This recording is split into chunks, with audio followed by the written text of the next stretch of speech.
Thank you, and welcome to Continuous Improvement in Healthcare and Introduction to the 8 Wastes of Lean. I am Gary Piercy and will be your moderator. Some Zoom housekeeping tips. Please keep muted when not speaking. We welcome you to have your camera on, but it may affect your bandwidth speed and therefore your video or audio. Use the CVent website chat and QA options if you have anything to comment or ask. If you lose connection to this Zoom meeting, please feel free to try connecting again. A special reminder that there will be a session evaluation available and an overall evaluation for you to complete. We always want to provide the best trainings, topics, and experience. Now for our introduction. Sydney Sevier is an epidemiologist at Southern Plains Tribal Health Board and is also certified in public health with a master's degree in anthropology from the University of Oklahoma. She has over 15 years experience working in public health. In addition, Sydney has a black belt in Lean Six Sigma and helped pilot the first Green Belt Coalition of Tribal Healthcare Workers in 2020. I personally have the privilege of having Sydney as my coworker.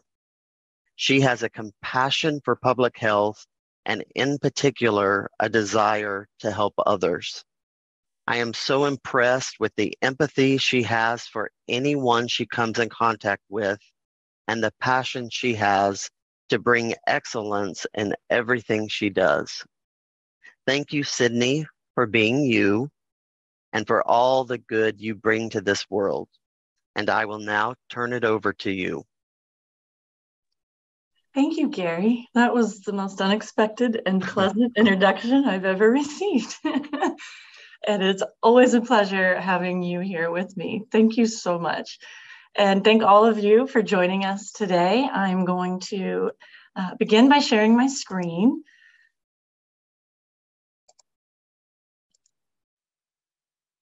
Okay, and I'm going to put it in presentation mode. And I wanted to give everyone kind of another disclaimer that this is very much an introduction.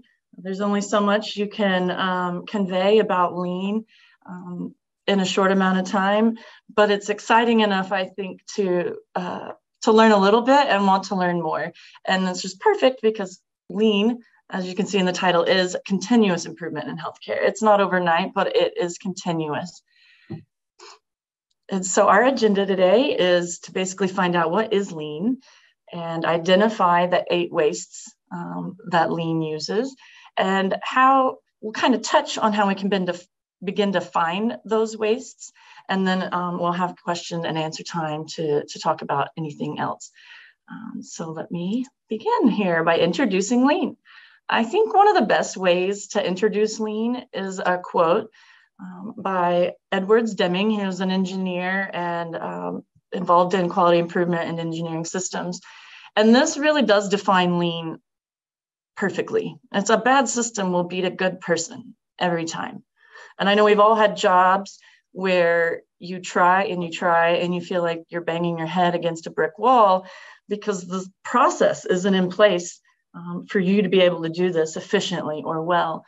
And instead of blaming people for things going wrong, it's the process that Lean wants to look at. What's wrong with the process that is not allowing the good person to succeed? But more officially, Lean is defined as a continuous improvement philosophy that is customer focused and relies on recommendations of employees directly engaged in the activity.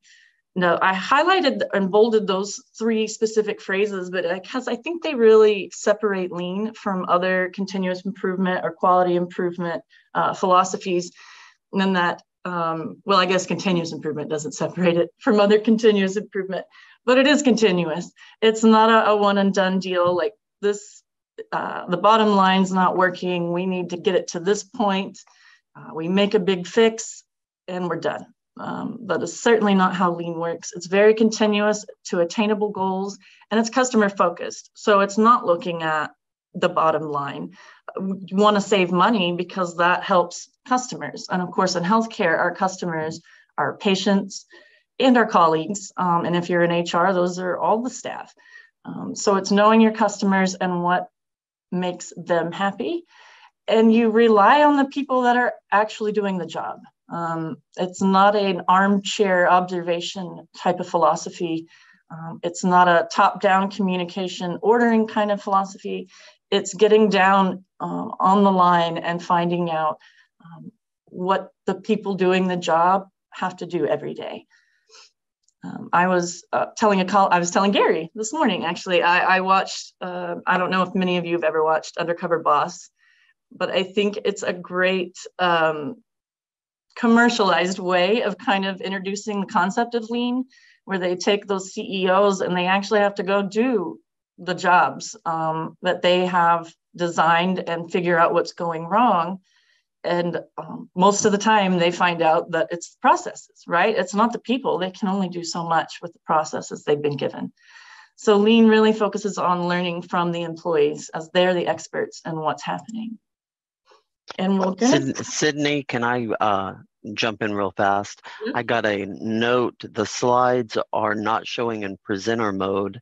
It's showing the notes as well. Oh, no, so. Thank you. Okay, let me close out and share. Is that better? Yes, that looks good. Okay, thank you so much. Perfect, okay. It's so funny that you guys saw my notes. Okay.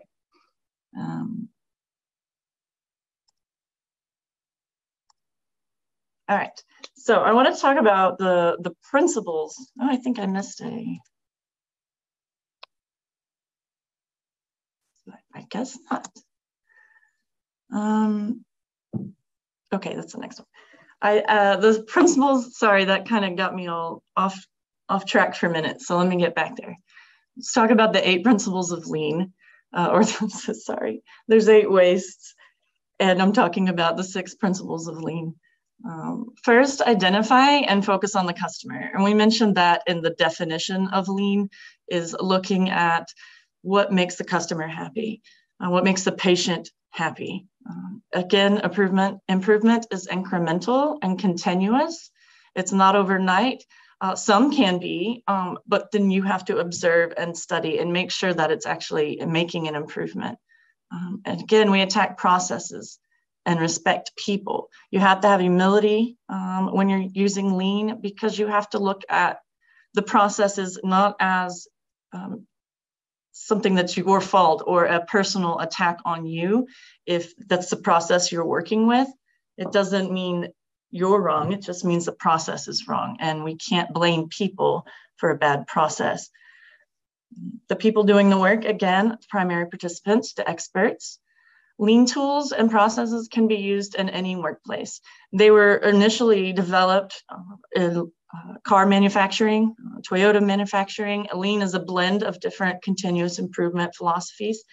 And it started making its way into healthcare and has now become a huge, well, not huge, but it's growing much bigger to have what we call lean healthcare, which I'll talk about in the next slide.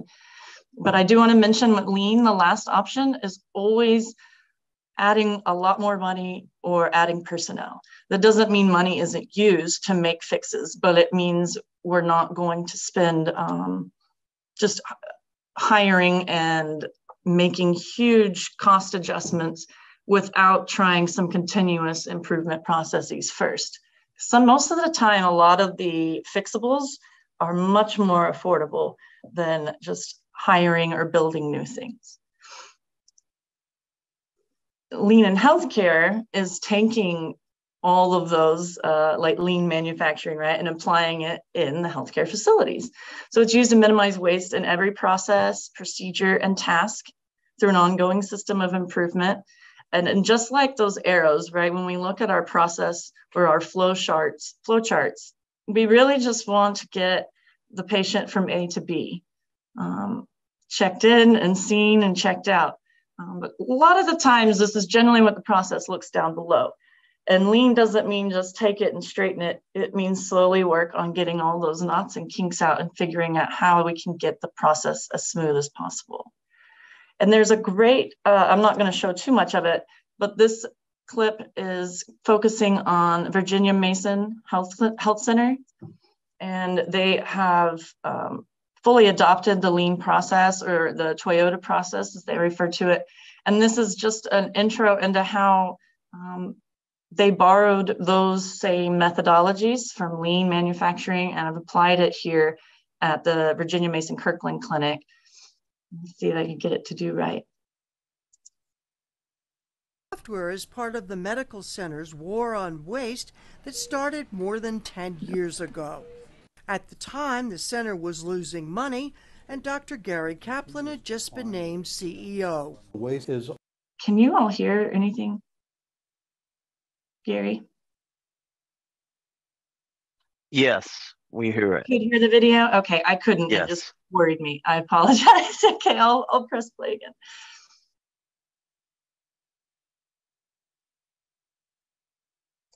All of those things which add no value for the customer. It's embarrassing, frankly, but we find most processes, 70 to 95% of the time that's spent adds no value for the customer.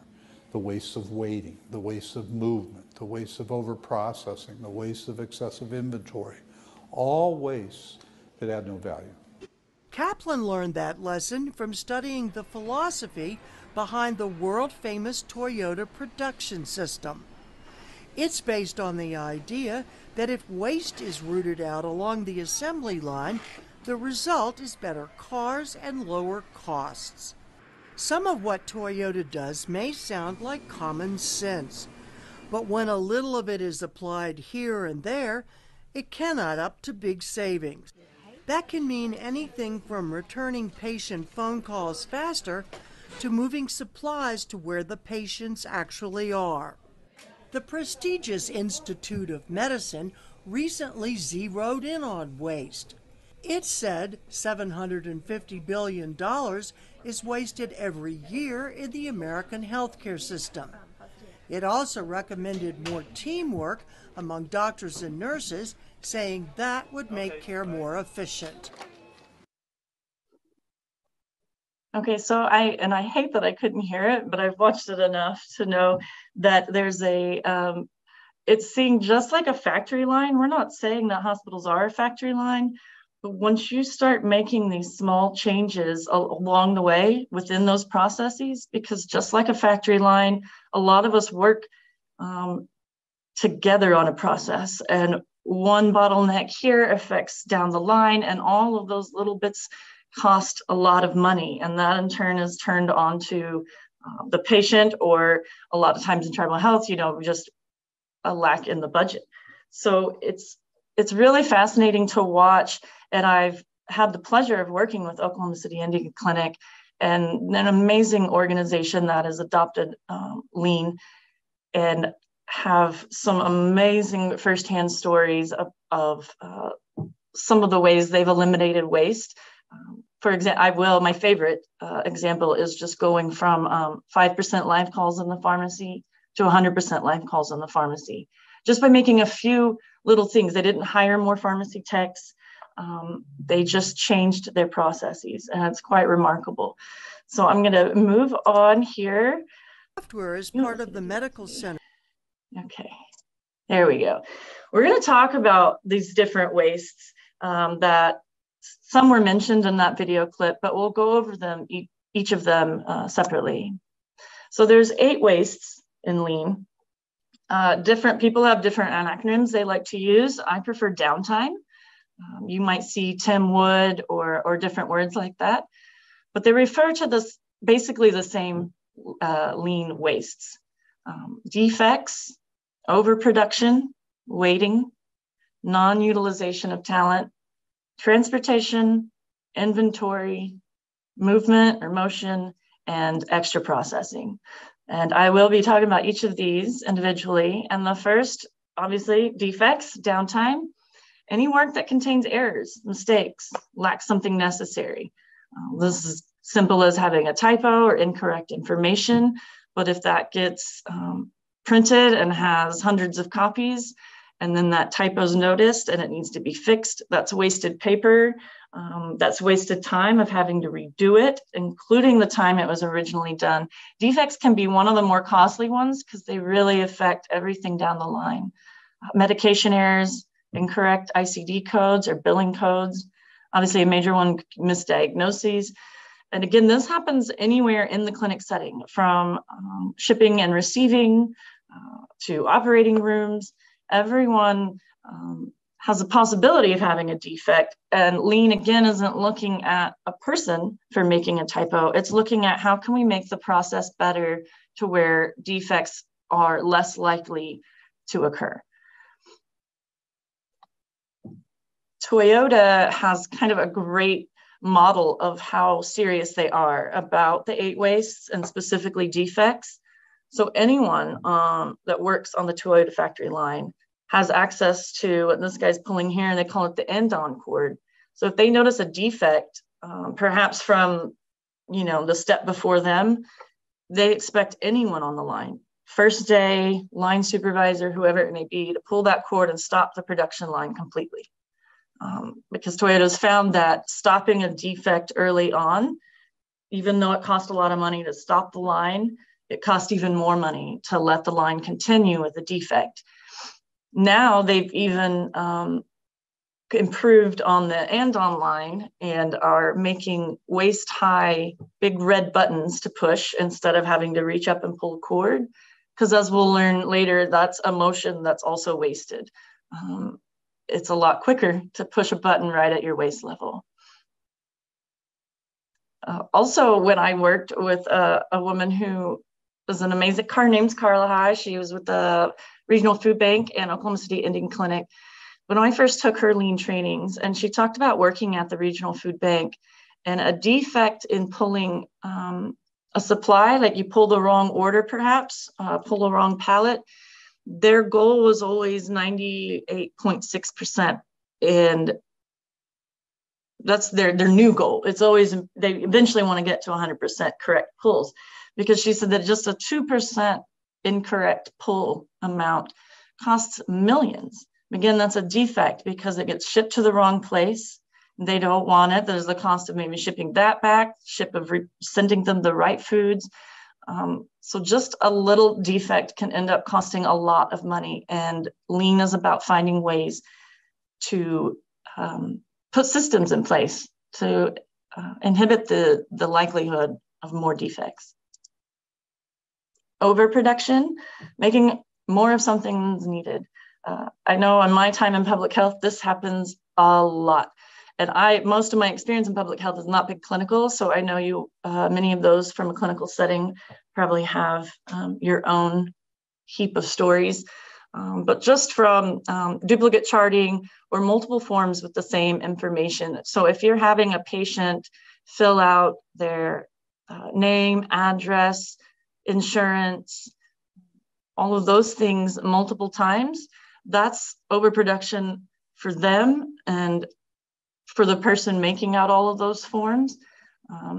There was the gym at a clinic that had a 5-page form that any new person needed to fill out.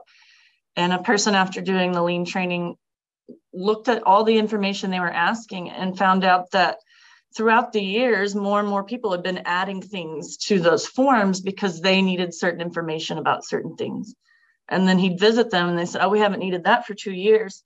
So as he went through just this sheet, he took out more and more of this information to where he got it down to just a 1-page sheet for new patients to use the gym.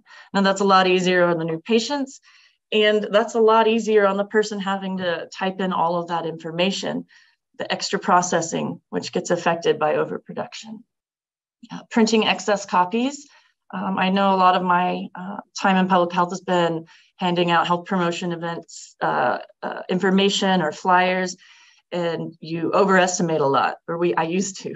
and print tons. And then you think, well, I'll just use them at the next event. But you end up with just piles and piles of excess copies of things that sometimes are very much dated, like flyers. It could also be peak staffing during non-peak hours, instead of the opposite, right? When you have too many people hanging around with nothing to do, that's not only a waste of time, but also a waste of money for the business or the institution. Waiting. I think waiting is probably the waste most people are familiar with, especially in a health setting, and not just the patients, but employees, staff, waiting for other staff. Perhaps they have what we call a push system, where they have to just, someone gets bottlenecked with all the work they have to do, and then the people down the line are just waiting for that next step. They're waiting for a chart. They're waiting for doctor's orders. They're waiting for medicine from the pharmacy. And then, of course, patients are waiting in the waiting rooms, the exam rooms, pharmacy rooms. Waiting takes up a lot of time. It makes staff and patients very unhappy. And it's one of the biggest bulk of wastes in the healthcare industry. And I think a great example of a solution to that, and again, this was not overnight. This is, again, going back to the Virginia Mason Health Centers, and this is their Kirkland Health Clinic, where after 10 years of working with lean and continuous improvement, they decided to begin removing waiting rooms from their clinics. And Kirkland Health Clinic was actually constructed and designed to have no waiting rooms. And what they have is this outer circle where patients come in. The building is circular. So the patients come in and they have this outer hallway, and they are taken to their exam room. And then on the inner circle, it's kind of hard to see. I couldn't find great pictures, but you can see there's the back door. And the inner circle is where all the staff, the clinician staff and things like that are behind there. So the doctors and nurses come in from the back room, and then the patients are directed out once they're done, back through the outer circle. And the doctor who came up with this idea is part of the Virginia Mason system, just said, I hadn't realized that waits and delays and these rooms with internet access and fish tanks and coffee machines and cubes of staff, keeping people waiting, trying to keep them in for a new appointment, are all unnecessary costs, which are ultimately paid by that patient. And he's saying, we just spend so much money on waiting. And I'm going to follow up the end of that clip we watched earlier about that kind of aha moment. At the Kirkland Clinic in suburban Seattle, teamwork is a mantra. Hi. That's why Rhonda Schuda goes there for her health care. Here to see Dr. Morrison. I just go straight to the check-in. They give me a card. You go straight to your room, and within a couple of minutes, a care nurse comes into the room and checks your weight, checks your height, blood pressure, and she calls the doctor in, and we just update and talk about what's going on. And Schuda doesn't waste a lot of time waiting to see the doctor, because Kirkland doesn't have waiting rooms. It's just an embarrassing reminder of how inefficient we are in healthcare delivery. It's just a shame to see waiting rooms. And we devote huge amounts of money to fancy waiting rooms. Virginia Mason is slowly getting rid of waiting rooms at all its facilities.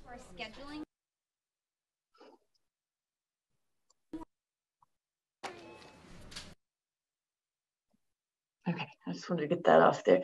So I hope I stopped it at the right point. I didn't want to go too much further, and I left the link in that original slide where I showed the video to watch the whole YouTube segment.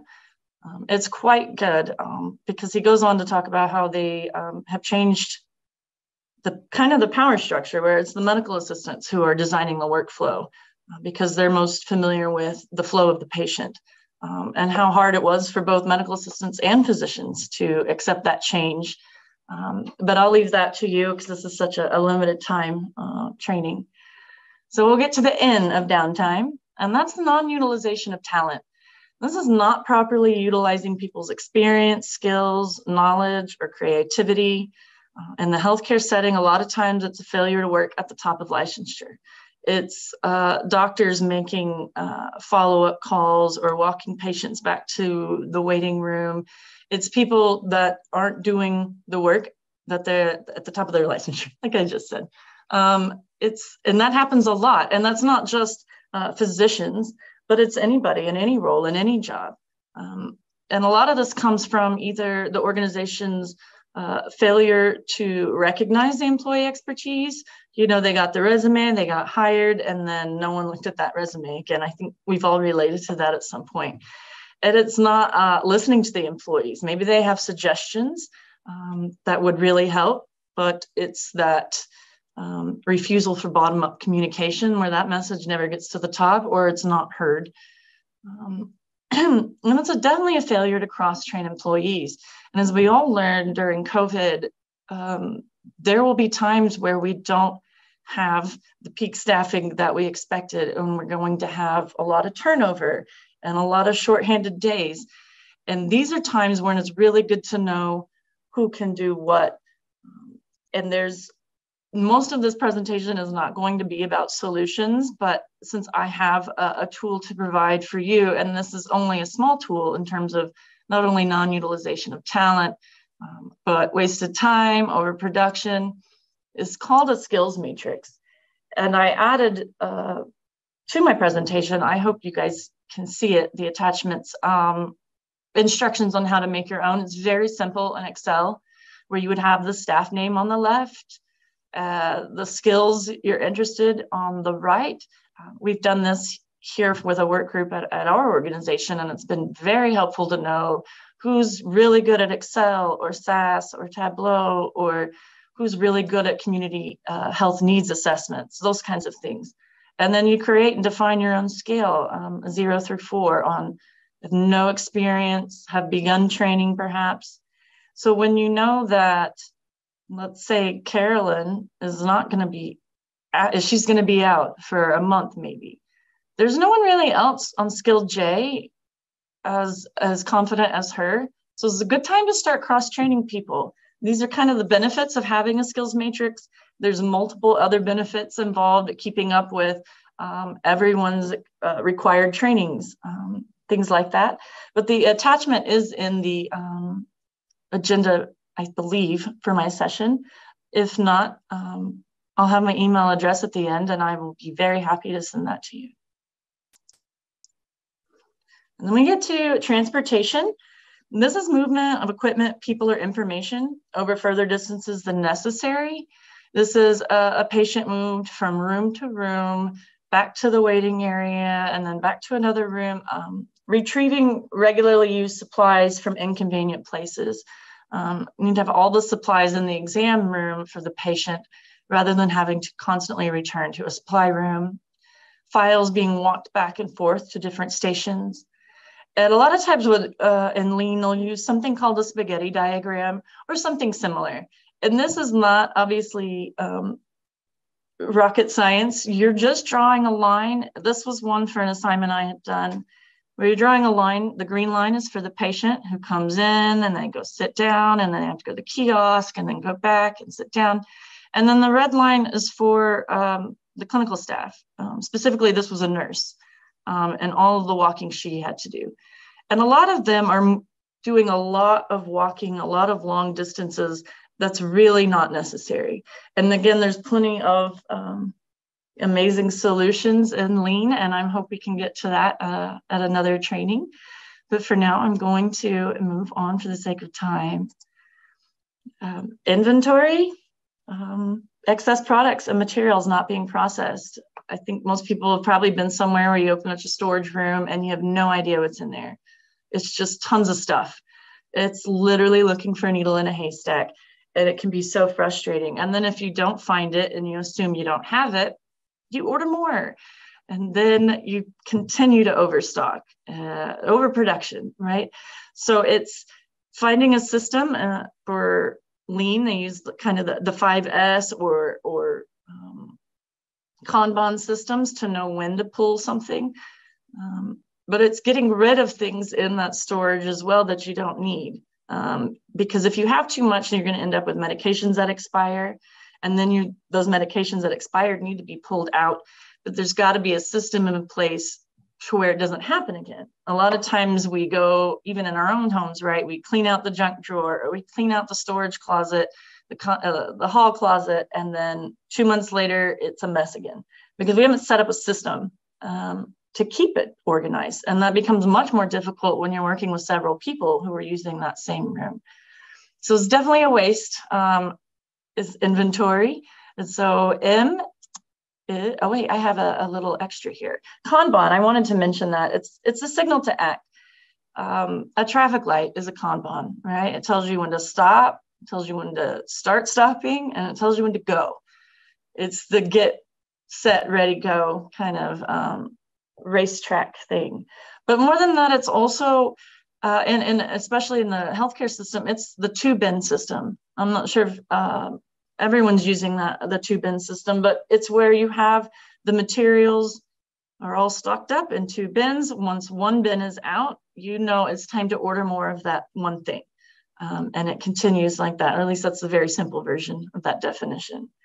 Another one I've noticed going to hotels, they'll have that little sign that says, if you want your towels washed, leave them on the floor. If you don't, hang them.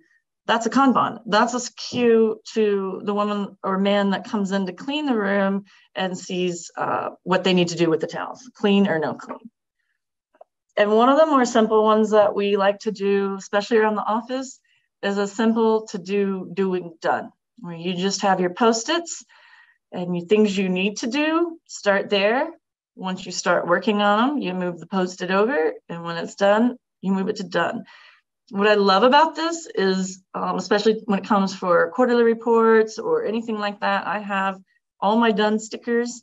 I've got things I know are coming up and that I need to work on my doing. It's a very simple system and very cheap, and it helps at least keep me personally on track. So that's just an example of a Kanban in terms of knowing when to make an action, specifically in reference to the inventory pull. So now we get to M, which is motion. And a lot of people get this confused with transportation. They are quite similar, and usually both wastes are happening. But transportation is usually describing longer distances, like walking a patient room to room to room, where motion is generally in a closer distance. Maybe you're in the exam room. Are the supplies all in the place that's convenient and easy to grab, or do you have to do a lot of opening and closing and moving your chair? Just like this guy trying to make a sandwich, he doesn't have it laid out right at all. And he's going to be going all over the place. And it'd be a lot quicker to make the sandwich if you had it all in the right order. So this ends up, with people always searching. When you think of in the factory where lean came from, this is as simple as I went to a tour once, a lean tour through a factory, and the guy said, and again, employees make the recommendations. The employee on one spot in line said it'd be a lot easier if the person who set the stickers down set them this way. So I waste so much time and movement turning the sticker before I stamp it on the bottom. So it's just those little motions and movements that really add up.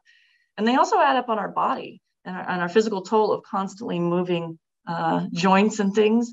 It doesn't help the staff or the customer, right? And then E, that's that extra processing. This is any step that does not add value in the eyes of the customer. This is usually the result of overproduction, correcting defects, right? This is all extra work that shouldn't have to happen. Redundant information gathering. So we talked about, we've already asked patients to fill all these different things out. Are all those getting entered by different people, the same person? If you order more labs than are necessary, someone has to process all of those labs. So it's all kind of culminating in all of them. There's usually, you're not going to just find one waste and know that's it. It's a blurred line. There's not a rigid standard that this is where the waste belongs. It's usually going to, it's a domino effect a lot of the time. So that waste blurs those lines across the categories. So that's downtime, each of the wastes. And I want to briefly discuss how you find the waste now that you know what they are. And it's very simple. without getting into another hour-long presentation, asking. Ask the employees involved with the process. What's going wrong? What obstacles have you come across? Or it's, this employee's figured out something. Let me ask them what solution they came up with and see if they can teach that to the other employees, that cross-training. Ask the customers, ask the patients. That's HR asking the staff.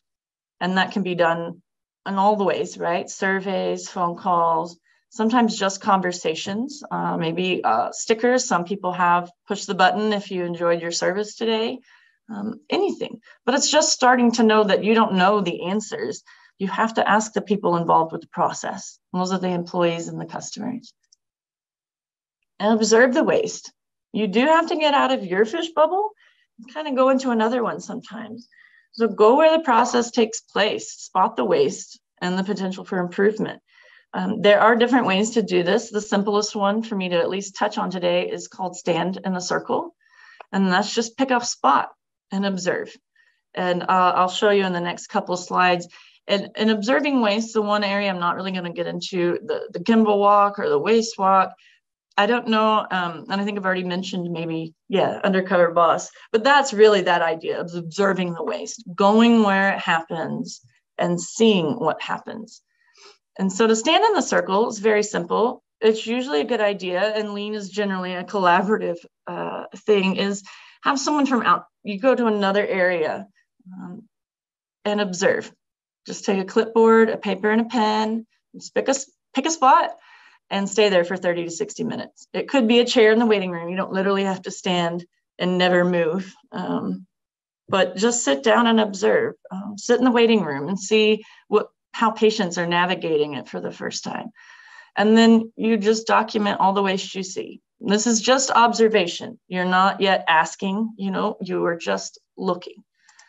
And another attachment I hopefully have available for you is this stand in the circle kind of template, where you can just go sit down, make a check mark, briefly describe, because this is the very beginning of planning stage in terms of what you're going to do once you find the waste. First, you really need to have a good idea of what the wastes are, or at least what you've seen, to bring to that discussion. Another great tool from Lean, especially in terms of finding the waste, is mapping. Mapping helps identify the slow or unnecessary steps or the bottlenecks that are in the workflow. I say complicated because it surely looks complicated. These are usually kind of just templates, but this particular map can also calculate the completion time for a task, including the wait times. Maybe you're just waiting on this person may be waiting on a supplier. And then you can also track tasks across multiple departments. A lot of times a process doesn't just stay within one area. It gets handed over and another person from another department is working on it. And so it's tracking all of those. And I showed you this one because it is fun to be able to get those completion times. But one of the more simples is just value stream mapping.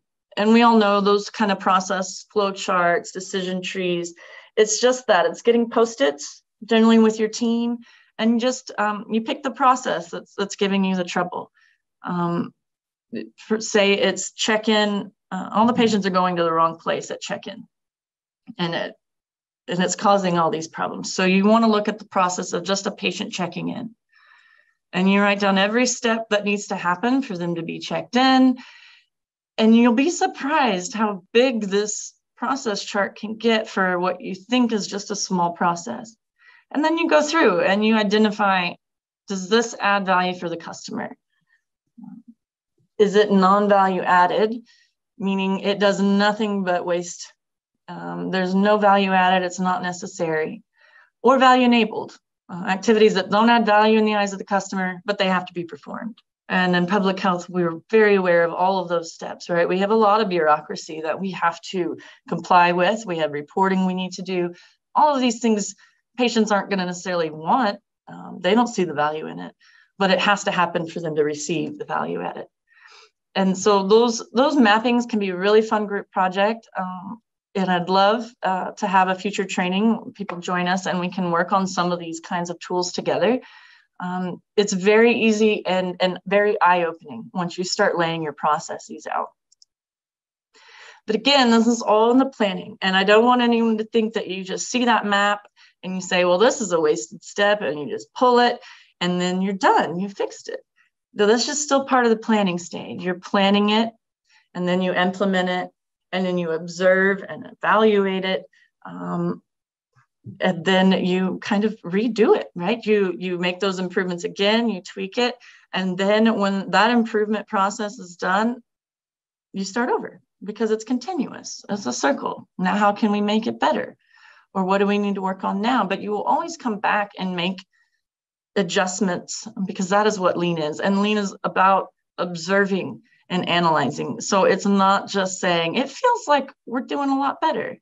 And it's also understanding that when a change is made, there will be an initial friction, right? A lot of the time. Sometimes it doesn't speed up right away because people are learning a new way to do the process. It's understanding that. It's understanding the change of the culture. But it is definitely evidence-based, right? You have to have evidence that it's actually working to say that it was an improvement. So I just want to recap, because we're getting to that Q&A time. What are the 8 wastes? How can we spot them? And since it's not really too easy for people to shout out answers, I'm just going to say it again real quick. D, defects, errors that can affect anything down the line. Overproduction, making too much of something. Waiting, that's a patient waiting, a customer's waiting, you're waiting to do your job. Non-utilization of talent. You have all these resources in your agency that are being wasted because you don't even know that they're there, or you're not listening to the fact that they're there. It's having that opportunity for everyone to be working to their full potential. Transportation, moving long distances way more than you need to. That takes time, it adds waiting to somebody else. It costs a lot.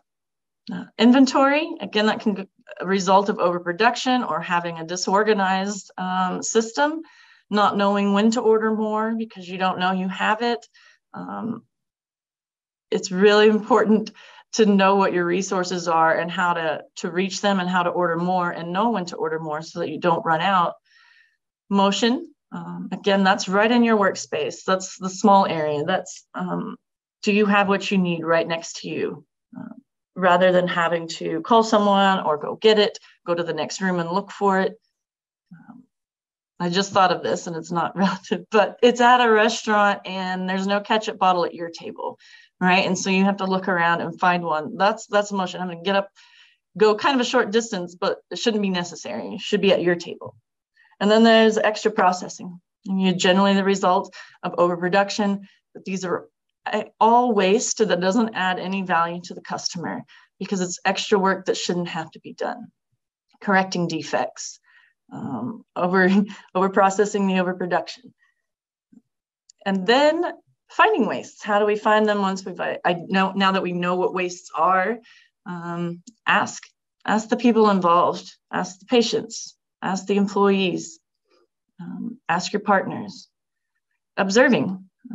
Just go be an undercover boss or an undercover colleague, but without a silly mustache, and sit and just observe and just write and make sure the person knows that you're going to be there, or that department knows, and that that's the thing. I only want to give solutions because when you start doing those things, it's important that the whole agency understands what lean is and the importance of it, because it's hard for us to adjust to the fact that we're not getting attacked personally. The processes are, and that's hard for everyone. So people will feel a little suspicious. So I just don't want everyone to go out and be undercover boss. I should have said that. Okay. And then mapping, right? We talked about all the value stream mapping. The spaghetti diagram is a map in a way. So that was it. I hope I didn't go too long. Does anyone have any thoughts or questions? I'd love to answer. Gary, anything in the slides? In the meantime, I'm going to put my information here.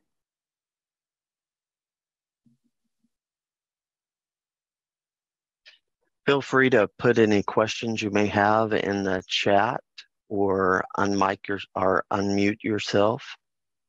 Sydney, what a great presentation. Continuous improvement is upon all of us. It just will always be a part of an organization, and the processes of the Lean system are just so right on. Thank you, Gary. And I did want to add, for anyone, whether you have questions or not, or you'd like to contact me in the future, we would love to see if there's anybody interested in having a talking circle in the future, or interested in more trainings at your site. But we want to find out more about how you feel about Lean, how you see the potential in your workplace, or what obstacles you see about introducing something like Lean in your workplace. Any of those things, we'd love to hear from you. And so if you are interested, either leave your email in the chat for Gary, or feel free to reach out to me personally here with my email address. And we will get that scheduled, because we'd really love to hear your thoughts on this topic, and in the change in the environment since the pandemic. I think Lean can be very useful, but I understand it's very hard to start implementing new philosophies and culture changes after everything we just went through. So those are other things I'd like to talk about with you as well. I appreciate all of you for joining today. Sydney, I think one thing that people probably feel, this process, it can seem overwhelming. So after a presentation like this, and you feel overwhelmed, what would be like the very first thing that you would recommend for people to do? I would go online and look at Go Lean Six Sigma.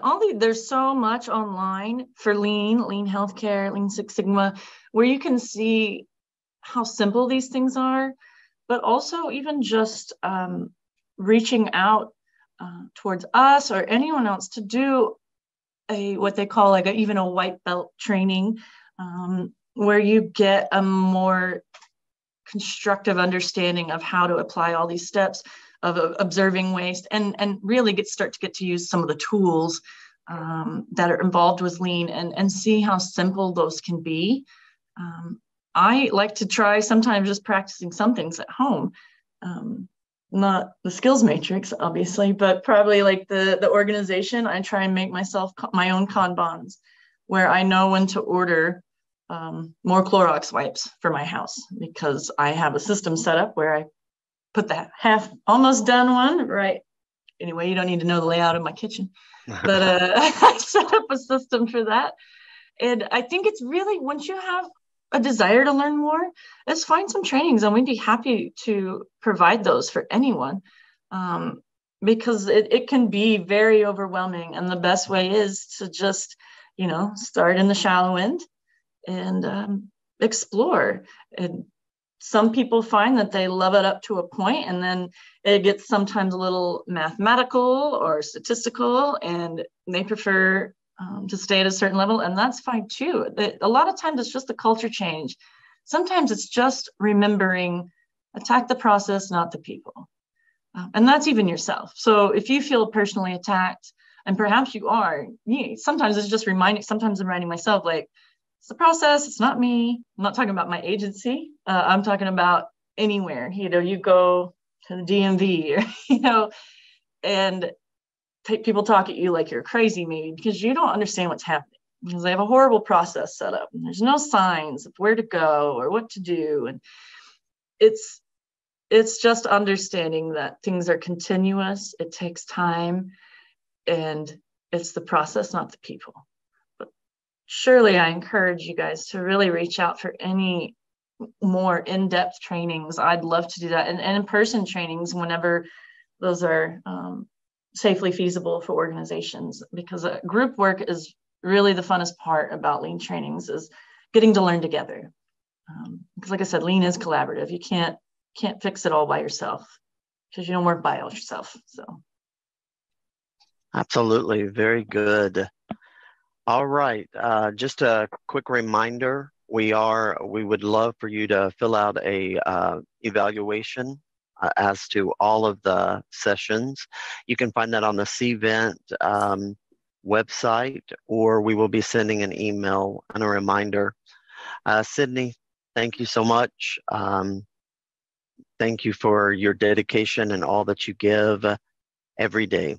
Have a great rest of the training. Thank you very much.